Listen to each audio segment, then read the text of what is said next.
I was able to persuade Mike to show us a very cool leak.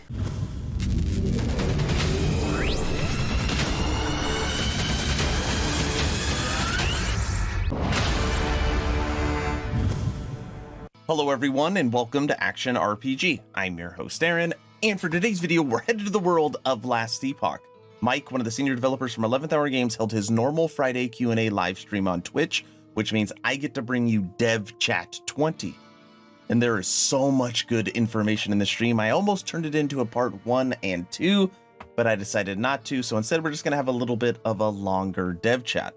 Now the way I'm going to do it is 3 questions, then a leak, 3 questions, and then we will end on a leak.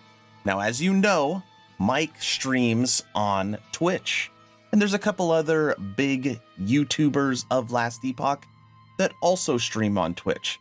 You've got Lizard, you've got Boardman, and it's only logical that my next step, my next journey, is on Twitch. So Action RPG now has an official Twitch channel, and it is the first link in the description below if you want to go over there and support me. Now, I just want to make it as clear as possible. YouTube is my number one. It's not that I'm taking time away from YouTube. I'm still making 1 video a day. I'm still adhering to my schedule here, and I always will. I'm just layering on top now live streaming, which so far has been a whole lot of fun. I've done 3 or 4. I'm still learning. I'm still getting a feel for it. I just got overlays, so it will continue to get better. But if you'd like to support me on Twitch, it is the first link in the description below. All right, as always, I will share my thoughts. Please feel free to share yours in the comment section below, and don't forget to subscribe to support smaller channels. All right, let's jump right into this. Now, like I said, this is a very special dev chat. As you can see, there are 3 of us on screen. You already know Mike, but directly under me is Dan, and Dan is overseeing multiplayer at 11th Hour Games. So he's just here to help us answer some questions. And by the way, his camera is very choppy. That is not me, that is on him. First question, will there be skill MTX? Will you be able to actually change how your skill looks for you and other players to see through MTX? And more importantly, will there be meme skill MTX? Dan and Mike, go. So we talk a lot about skill. For the first answer to the question is yes, we are very interested in skill MTX. We would love for you to have ways to define your character, to be more unique, to just kind of create your own style that can be separate from other players while still, playing a build you really like.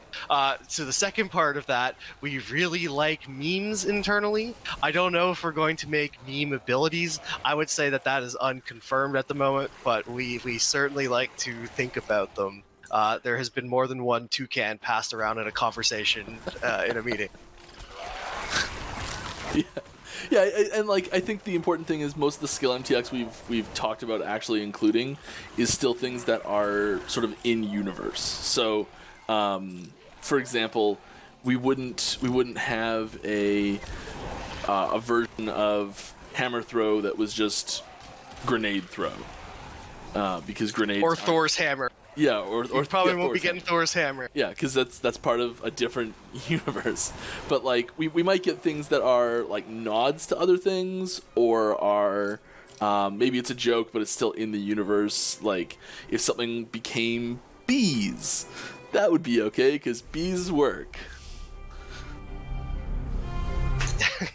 yeah, okay. I mean, bees doesn't really fall into meme range because they've been part of the game for so long now. It's really just kind of part.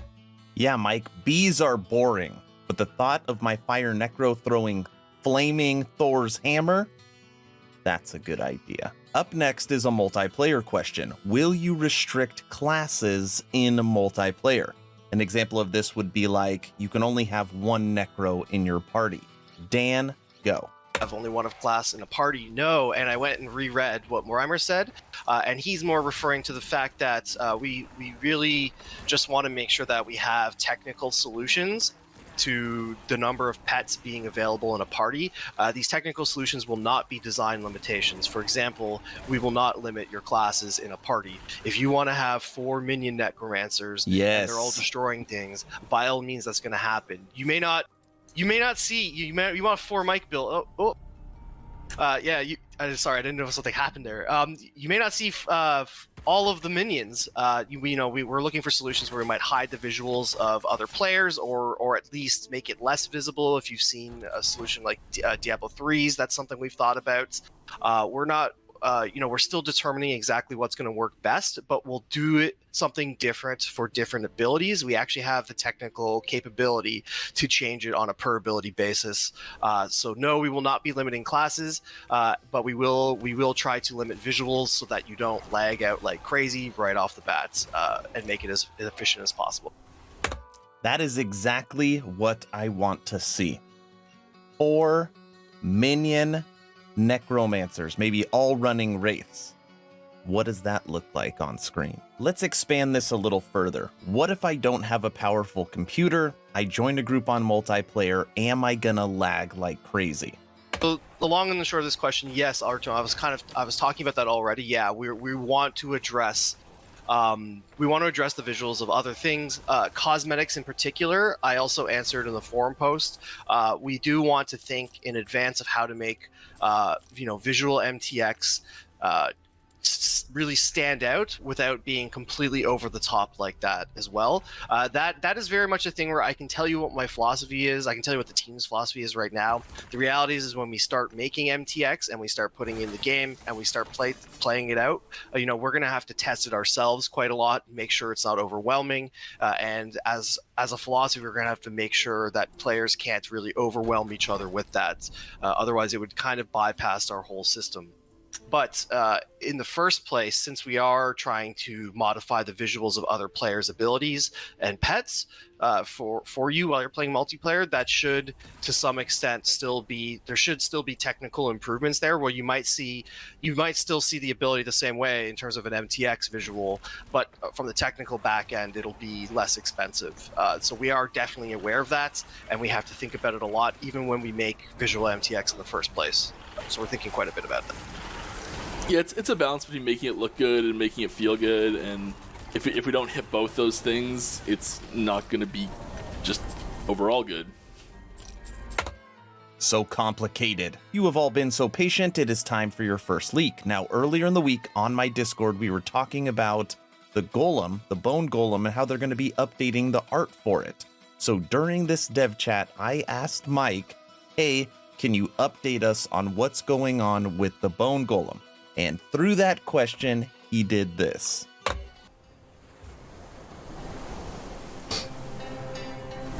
Yeah, that's fine. Here you go. This is a concept art. It is not in game yet. The new Bone Golem. Oh, I think I moved enough to activate the arena I'm in. Yeah, it was spawning. Okay, I'm gonna play in the background. There you go. Here's a look for you, Aaron. Concept art for the new Bone Golem. I don't think this has been shared yet. Wow. But this is the most recent image for it. So that means it's probably not going to be in this patch because it still has to go through modeling and also the Golem variants need to get that designed out as well, so the fire and all that sort of stuff. This art looks awesome. Do you see how the front you have skulls and then the back it's arms? The arms are like grabbing or holding on to the spikes coming out of its back. Look at what it looks like in game. Very cool art. Mike, thank you. This next question is very short, and I'm going to allow Dan to read it. Are you guys planning on putting buffs on the monsters or bosses like our bleed or leech? Well, good news. Sorry? Good news, Mike. Oh yeah. So this is another one of those. We just figured something out that should make this possible. We're not 100% sure it's going to work yet, so it's not confirmed or guaranteed or anything like that, but it's on the list of things to do, whereas it's until now been on the list of things we would have liked to do but can't. Yeah, it's now within the realm of technical possibilities. We aren't promising it. We are looking at it. It needs to make sense. It needs to be useful. It needs to not cause internet lag. Yeah. There's a long list of things we need to consider for it, but at least our stance has changed from being unable to do it to we have figured out a possibility. But yeah, again, there's a lot more details to it, so no promises yet. And there will be some limitations to it as well. We know that already. There's, like, just to make it work at all, there's going to be certain concessions we have to make. For example, unless something changes dramatically, very high quantities of stacks will just show as many instead of the exact number. So if you have 80 stacks of poison on something, it won't say 80, it'll say a lot. Yeah, and it can get really tricky fast depending. Even like a single ailment can throw off the entire system. I believe Diablo 3 had that problem for a while. Does 11th Hour Games have plans to add individual character stories to the game? Example, Acolyte, Rogue. Be hooked. Yeah, that's a great question. That's something we are definitely interested in, right, Mike? Oh yeah, for sure. The we want to expand the storylines and how they're like displayed to the players, how they're interacted with, have those like get fleshed out more, definitely. Just the general storyline as well. And I think it'll likely, and I don't know this for sure, but I think it'll likely be in the form similar to those initial opening storylines, where there's like pictures that are slightly panning with a voiceover going on with them. And yes, we will add subtitles to them, because that gets asked a lot. But yeah, it's having that style, which I really like, is it's relatively cost effective, but it also just works really well in the sense that you don't end up with this sort of like uncanny valley situation where like it's really good, but it's not quite perfect, and it looks kind of weird, and you get lost from it. Instead, you get these gorgeous images that really let you like take in the story, and that's the focus, instead of focusing on the little things that aren't quite perfect. So I really like that style. And yeah, we want to get more of those in between the acts, so that you can experience the story a little more clearly, and even people who are maybe not reading any of the text in game will get a lot more of that story. Like I know you can basically get, like, the big example I like to use is Diablo 2 always, but you can get most of Diablo 2's storyline from just the interact cutscenes, and they're pretty short. There's not a lot there, but you get all of the core storyline that's happening in each act from that. I think it works well. So, yeah. Yeah, and two, I think with the story, narrative design is something, as we get better at making games, as we learn together, we figure out how to get different departments to talk to each other and tell stories together. We find different, better, and improved ways to just keep adding to the game and tell meaningful stories throughout it. This is something we're actually really focused on right now internally, is we're looking at a lot of things like voiceover, how to weave more of the narrative into the world, even in just like, into items, into little details in the environment. And a lot of those will also definitely involve the story of the characters. So that's something we're now, we're getting a lot better at, and it's going to keep getting better, especially as we get closer to release, and past release we'll keep adding more and more layers to stories. Definitely. And the story's not done when we launch the game. 1.0 is not the end of the story. 1.0 is... There will be a full story arc there, but it won't be the end of the story. Very long, solid answer. I like it. All right, everyone, I think at this point we are going to jump to our final leak. As always, Mike, and for this stream, Dan, thank you so much for continuing to do these streams. The community truly appreciates it, and we always learn so much. Special thanks to you, Mike, for leaking that bone golem. Seriously looks amazing. Now, what this final leak is going to be is a new skill coming to the Sentinel class that we will be getting on our next update. But before I show that, if you haven't joined the official Action RPG Discord, please do so. We're now over 1,000 members, great conversations every day. The idea is to create a gaming community that could jump from game to game together, so you never start the server alone, Link for that Discord is in the description. I hope you all enjoyed this video. Don't forget, my new Twitch link is also the first link in the description. Go over there and follow me. I truly appreciate the support. Mike, take it away. Yeah. So this clip was on our Discord already, but if you haven't seen it, here it is. This is a little sneak peek at a new skill coming to Sentinel in the next patch. I don't think we even said the name of it. But this is the skill that I have talked about this skill previously on a stream before. So there you go. Last little teaser at the very end for you.